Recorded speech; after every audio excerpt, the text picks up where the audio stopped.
আসসালামু আলাইকুম, happy life page এবং চ্যানেলে আপনাদের সবাইকে স্বাগতম। কেমন আছেন সবাই? কই গো আমার নবীনগরের আপু ভাইয়ারা? দেখেন আপনাদের নবীনগর গেলাম আর রহমতের বৃষ্টির ঠেলায় কিছু কিনতেও পারলাম না, আবার ফিরে চলে আসতে হলো। তবে আসার পথে রসগোল্লা নিয়ে আসছিলাম। এই যে দেখতে পাইতেছেন আনারস, এটা কিন্তু দেখতে আনারস কিন্তু একদমই রসগোল্লার মতো, এত মিষ্টি ছিল, এত সুন্দর ঘ্রাণ। আলহামদুলিল্লাহ অনেক মজার ছিল। আজকের এই ভিডিওতে কিন্তু আমি আপনাদের সাথে শেয়ার করব দোকানের থেকেও মজার ঘরে বানানো পঞ্চ মিষ্টি কিভাবে বানানো হয়।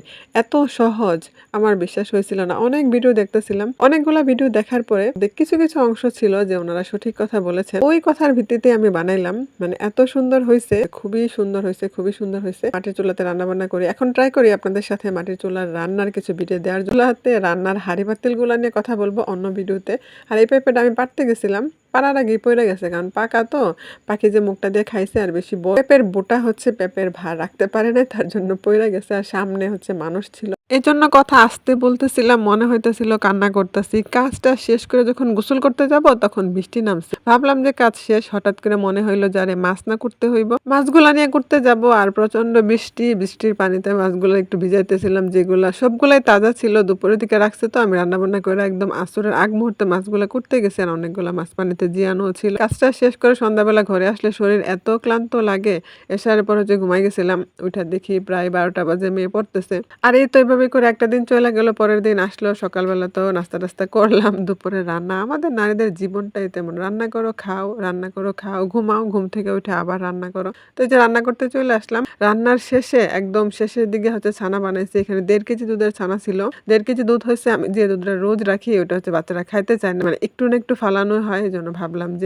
দুধগুলো যেহেতু জমা গেছে, এগুলো দিয়ে ছানা বানিয়ে মিষ্টি বানানো ট্রাই করি। তো আলহামদুলিল্লাহ মিষ্টি বানানোটা অনেক সুন্দর হয়েছিল। আর ছানাটা দেখেন কত সফট, যদি এরকম সফট হয় তাহলে মিষ্টি ভালো হবে। ছানা বানানো একদম পারফেক্ট হয়েছে মাশাআল্লাহ, মিষ্টি বানানোটাও একদম পারফেক্ট হয়েছিল। এই যে ছানাটা দেখাই দিলাম, ছানাটা যদি এমন থাকে তাইলে মিষ্টি বানানোটাও সুন্দর হবে, মানে মিষ্টি বানানোর পরে খুব সুন্দর হবে আর কি। মুখ হচ্ছে থুতলাই যাইতেছি, কেন যেন এমন হয়। সারাদিন কথা বলতে পারি ভালো, ভয়েস ওভার করতে গেলে হচ্ছে যত সমস্যা আর কি। বিকেলে একটু বসছিলাম মেয়ের পড়ার টেবিলে, সন্ধ্যায় না, এটা হচ্ছে রাতের বেলা। সবার খাওয়া দাওয়া যখন শেষ, মানে আমার ডিউটি শেষ, খাবার দাবার শেষ, মানে আমার তো আর কাজ নেই, আমি সব গুছাই ফেলছি। এখন হচ্ছে বসলাম মিষ্টি বানাইতে। বৃষ্টি না মিষ্টি, দেখছেন? তখন বললাম যে মুখ থুতলাই যাইতেছে, আসলে মুখ কি থুতলাই যায়? কথা বলতে গিয়ে থুতলাই যাইতেছি। মিষ্টি বানাইতে বসলাম, মিষ্টি বানাইতে গিয়ে এটার মধ্যে কিন্তু আমি কোনো কিছু ব্যবহার করি নাই। ময়দা ব্যবহার করতে নাকি বলছিল মনে হয় একটা ভিডিওতে, তো আমার কাছে ময়দা ছিল না। এটার হচ্ছে খুব ভালো করে ময়দা নিছি। আর ছানাটা হচ্ছে সফট হয়েছিল। ছানা যদি সফট হয় তাহলে মিষ্টিটা অনেক ভালো হবে। মিষ্টিটা হচ্ছে যে গোল গোল করে বল বানাই ফেললাম। আমি একটু বড় সাইজের করে বানাইছি, এর আগে বানাইছিলাম ছোট ছোট কইরা, তো এবার ভাবলাম যে একটু বড় করে বানাই। এই যে দেখছেন কত সুন্দর হয়েছে। এটা কিন্তু আগে থেকে বলক উঠানো ছিল,